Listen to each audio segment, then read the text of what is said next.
This is restaurant quality butter, and today I'll show you how to make it at home with just 2 ingredients and why it tastes so much better in restaurants. We'll culture the butter to bring out that deep, tangy flavour that chefs love, then churn it and serve it the same way fine dining restaurants do. And even if you don't have a machine, I'll show you how to make it by hand without using any fancy equipment. Plus a few tricks to get that perfect shape every time. By the end, you'll know how to make butter that not only tastes better than store-bought, but looks like it came straight out of a Michelin kitchen. So let's start with why restaurant butter tastes so much better than store-bought. Well, the answer is the culturing. Normal butter is made by mixing cream until the fat separates from the liquid, leaving us with smooth butter and buttermilk, while restaurant quality butter is often cultured beforehand. Culturing the cream first allows good bacteria to change the flavour of the fat, making the final butter taste deep, tangy, rich, and more of what you'd get in a restaurant. Just like turning milk into yogurt, that good bacteria adds that tangy, complex flavour, and when we turn it into butter, that extra depth makes it taste way better than your regular butter. To make butter, you're going to want to use double or heavy cream as it has a higher fat percentage. More fat means more butter. Lower fat creams have too much liquid, which makes them harder to churn. In the UK, double cream has to have a minimum of 48% fat legally, which makes it perfect for butter. But you can use cream that's 35 to 40% fat too, you just might have to work a little harder when you churn it. To culture the cream, we're using live natural yogurt. Live yogurt contains active bacteria cultures, and when you mix that into the cream, those bacteria start eating the natural milk sugars called lactose. As they work, they create lactic acid, which changes the flavour of the cream. This gives the butter that tangy, complex taste that's deeper and richer than regular butter. Once the yogurt and cream are mixed, I leave it to ferment at room temperature for about 48 hours. My kitchen was around 19 degrees C, so if you're making this at home, your fermentation time might vary depending on how warm or cool your kitchen is. Now you can ferment it longer, 72 hours, a little bit more for a deeper, more complex flavour. Just keep in mind that the longer it sits,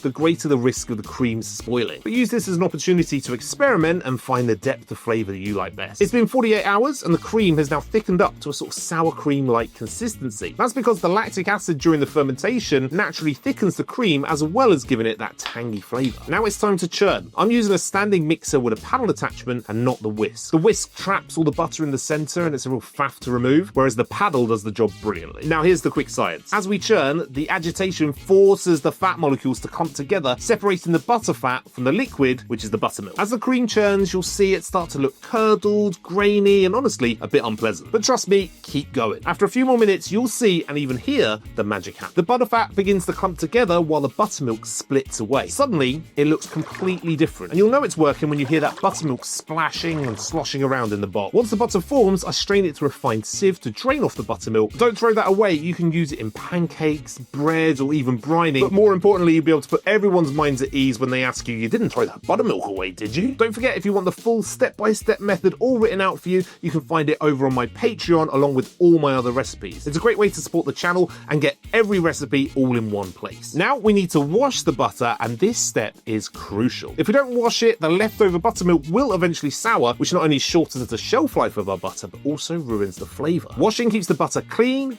fresh and long-lasting. I'm squeezing the butter gently with my hands in ice water, and I'll change the water a few times until it runs clear. The ice water helps keep the butter firm, while kneading squeezes out every last bit of buttermilk. Once it's clean, I'll season it with sea salt, not table salt. Sea salt flakes melt into those little bursts of flavour, and those crystals are exactly what gives this butter that authentic restaurant finish. This is also the perfect stage to experiment, so feel free to add herbs, spices, garlic, or whatever you want to help take it further. All that's left to do now is serve it. But before we do, let me quickly show you how we can make butter without a stand mixer using nothing more than a jam jar. Pour double cream into a jar, filling it about halfway, lid on tight, and then start shaking. At first, the cream thickens like whipped cream, but if you keep going, after about 8 to 10 minutes, you'll feel the cream break. That's when the butter fat separates from the buttermilk, and you'll actually hear the buttermilk sloshing around inside the jar. From there, you carry on as normal, wash it, season it, and shape it however you like. Rolling it into a log works especially well for storing and portioning. It's hard work in comparison to a standing mixer, but it is possible to make butter with no equipment. Now, you could shape your cultured butter into a simple block, but if you want that true restaurant quality finish, it has to be shaped into a one-handed quenelle, better known as a rocher. To do this, the butter needs to be soft. Warm a spoon in hot water, dry it off, and then push that spoon into the butter and glide it away from you. As you do, curl the spoon over the top and then scoop underneath to release the quenelle. Away, around, and under. That's the motion that gives you the perfect rocher every time. From here, all that's left is serving. Finish with a sprinkle of flaky sea salt, black pepper, maybe some fresh herbs, or my personal favourite, a drizzle of hot honey. And please don't go to all this effort just to serve it with some white sliced bread. Get yourself a proper sourdough,